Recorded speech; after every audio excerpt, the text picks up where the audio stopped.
আসসালামু আলাইকুম সবাইকে। সবাই কেমন আছেন? আশা করি সবাই ভালো আছেন।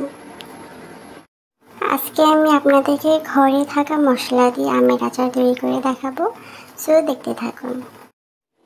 আমি আমার পছন্দ মতো কেটে নিয়েছি। আপনারা চাইলে আপনাদের পছন্দ মতো আমগুলো কাটতে পারেন।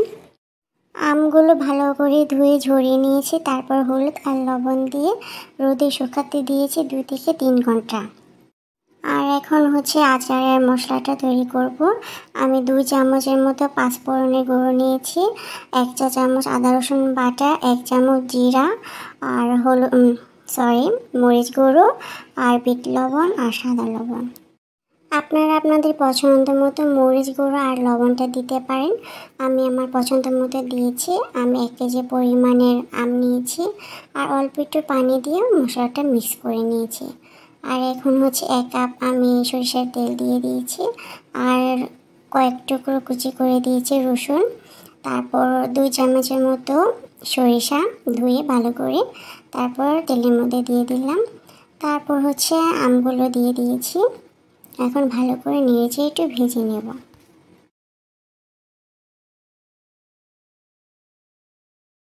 এখন আমি খেজুরের গুড় দিয়ে দিব 1 কাপ পরিমাণ।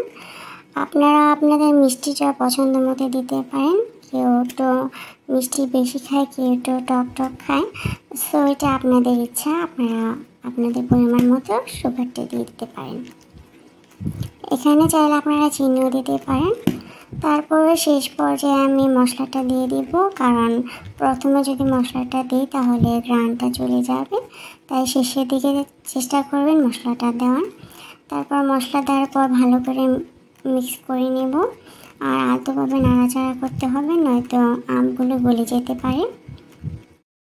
আমার রেসিপিটা কেমন হয়েছে অবশ্যই কমেন্ট করে জানাবেন। আর রেসিপিটা ভালো লাগলে লাইক আর আমার চ্যানেলটাকে সাবস্ক্রাইব করে দেবেন। আল্লাহ হাফেজ সবাইকে।